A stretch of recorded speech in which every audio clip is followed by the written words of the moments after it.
এখানে শীতকালীন বিভিন্ন সবজির যে মেলা, যে প্রদর্শনী, আমাদের শিশুরা আসলে সবজি খেতে চায় না, তারা বিভিন্ন ধরনের ফাস্টফুডের প্রতি আসক্ত।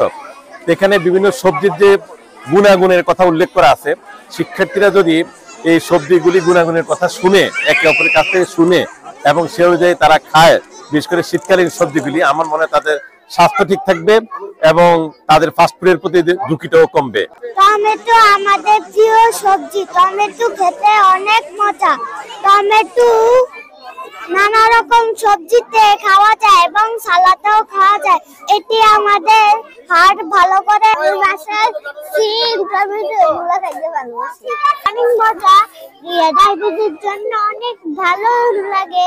চাঁদপুরে প্রথম শীতকালীন সবজি উৎসব পালন হচ্ছে, সেখানে শিক্ষার্থীরা অনেক উৎসাহ হচ্ছে এবং শীতের সবজির নামগুলো শিখছে আর কি। আমি আমার মেয়েকে নিয়ে আসছি, ও সাধারণত মিষ্টি কুমড়ো, শালগম, গাজর আর হচ্ছে বেগুন নিয়ে আসছে।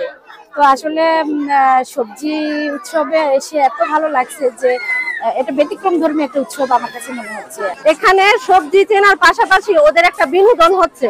তা আমি সবসময় এই ধরনের বিনোদনমূলক শিক্ষা দিতে পছন্দ করি। এই আয়োজনটির প্রতিপাদ্য বিষয় হচ্ছে বেশি বেশি সবজি খাও, সুস্বাস্থ্যের অধিকারী হয়ে মেধাবী হও। এই বিষয়টিকে সামনে রেখে মূলত আমাদের এই আয়োজন। আপনারা দেখেছেন যে বাচ্চারা কিন্তু সবজির প্রতি তাদের আগ্রহটা কমে যাচ্ছে।